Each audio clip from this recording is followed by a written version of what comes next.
नमस्कार, बिस्तक के इस खास शो में आप सभी का स्वागत है। मेरा नाम है ईशा मालती। आज हम वोडाफोन आइडिया के बारे में बात करेंगे। क्या आने वाले दिनों में वोडाफोन आइडिया को 30 से 35 हजार करोड़ रुपए का फायदा होने वाला है?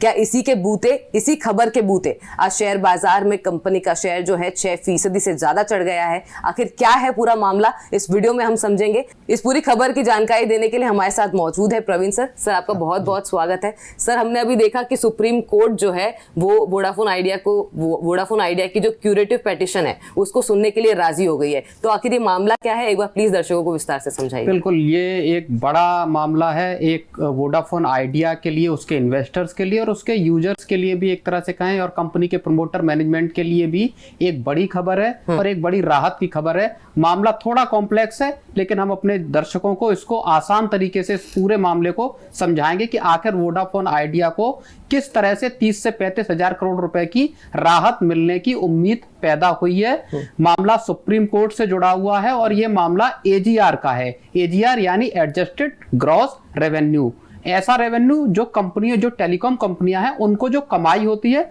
उससे जुड़ा हुआ मामला है।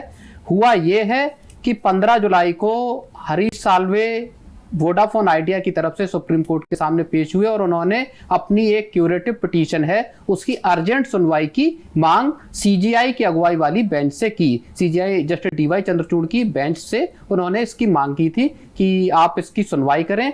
ये क्यूरेटिव पिटीशन जो है वो 2023 की दाखिल की हुई है, 1 साल हो गया है और इसलिए उन्होंने कहा कि इस पिटीशन पे तत्काल सुनवाई होनी चाहिए। मामला पूरा एजीआर के भुगतान को सरकार को, बेसिकली वोडाफोन आइडिया और दूसरी टेलीकॉम कंपनियों को सरकार को एजीआर का भुगतान करना है, उसको लेके ये मामला सुप्रीम कोर्ट में लंबित है। बिल्कुल, क्योंकि सर हम लॉ की बात कर रहे हैं और क्योंकि पिटीशन भी इसमें मामला आ गया है, तो एक बार प्लीज आप दर्शकों को ये समझा सकते हैं कि क्यूरेटिव पिटीशन होती क्या है? हाँ, यहाँ दर्शकों के लिए ये समझना भी बहुत जरूरी है कि आखिर क्यूरेटिव पिटीशन होती क्या है। दरअसल संविधान में ये व्यवस्था की गई है कि, और एक 2002 का मामला है जहां से ये सारी चीजें निकल के सामने आई हैं। उस मामले में सुप्रीम कोर्ट के में ये हुआ था कि जो सुप्रीम कोर्ट का किसी मसले पर अगर ऑर्डर आ जाता है, उसके बाद उसका रिव्यू भी अगर ऑर्डर आ जाता है सुप्रीम कोर्ट का, तब भी आप एक पिटीशन दाखिल कर सकते हैं और इस आदेश पर अपना पुनर्विचार के लिए मांग कर सकते हैं। इसी जो आप पिटीशन को दाखिल करेंगे इसको क्यूरेटिव पिटीशन कहा जाता है। हरीश साल्वे ने सुप्रीम कोर्ट में प्रेजेंट होकर उन्होंने जो बात कही है वोडाफोन आइडिया के, अगर हम केस की बात करें तो उन्होंने कहा है कि ये एक मिसकैरेज ऑफ जस्टिस वाला मामला है एजीआर के भुगतान को लेके। एजीआर का भुगतान का जो मामला है उसमें टेलीकॉम कंपनियां, जिनमें वोडाफोन आइडिया है, एयरटेल है, टाटा कम्युनिकेशन है, इनके बीच में और सरकार के बीच में लंबे वक्त से तनातनी चल रही है।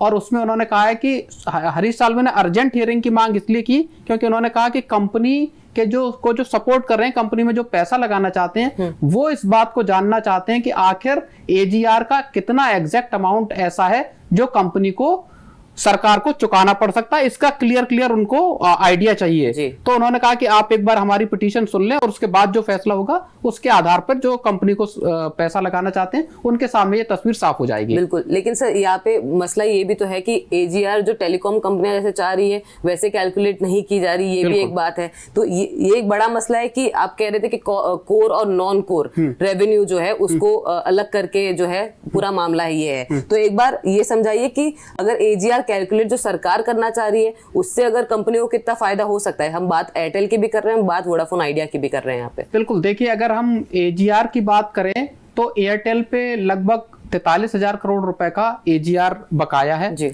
उसमें से उसने 18,000 करोड़ रुपए सरकार को चुका दिए अपने।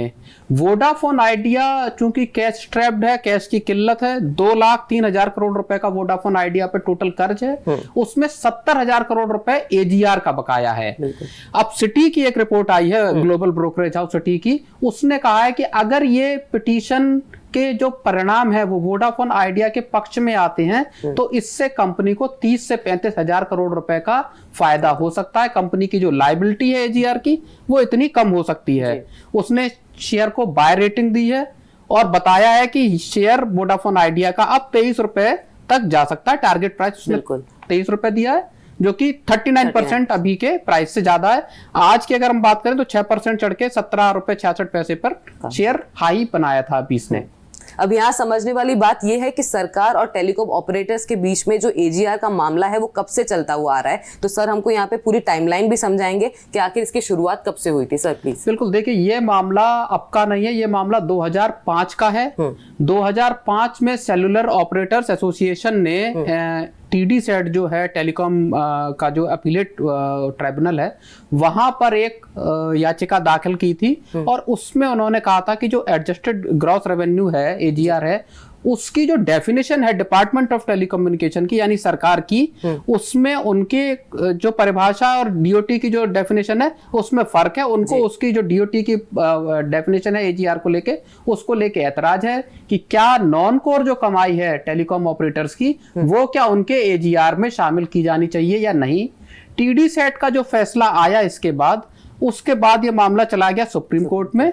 सुप्रीम कोर्ट ने 2019 में इस मामले में फैसला सुनाया और वो फैसला गया सरकार के पक्ष में यानी डीओटी के पक्ष में। उसमें सुप्रीम कोर्ट ने साफ कहा कि टेलीकॉम कंपनियों को सरकार के बताए गणित के हिसाब से एजीआर का भुगतान करना होगा। इस फैसले से टेलीकॉम कंपनियां खुश नहीं हुई और उसके बाद मामला फिर से सुप्रीम कोर्ट में रिव्यू के लिए पहुंच गया। पहले एयरटेल ने इसमें रिव्यू पिटीशन दाखिल की और फिर वोडाफोन ने, और बाद में सुप्रीम कोर्ट ने इस पूरे मामले को फिर से खारिज कर दिया और कहा कि जो सरकार की डेफिनेशन है वो सही है और इनको 10 साल के भीतर ये पूरा का पूरा सारी टेलीकॉम कंपनियों को 1,56,000 करोड़ रुपए का टोटल भुगतान एजीआर ड्यूज जो है वो कंपनियों पे हैं वो उनको 10 साल के भीतर चुकाना होगा। इसके बाद कंपनियों ने फिर से सुप्रीम कोर्ट में पिटीशन दाखिल की, एयरटेल ने की, वोडाफोन ने, वो पिटीशन एप्लीकेशन ही खारिज कर दी सुप्रीम कोर्ट ने। उसके बाद फिर से अब ये मामला क्यूरेटिव पिटीशन के तौर पे वोडाफोन आइडिया का 1 साल से पेंडिंग था।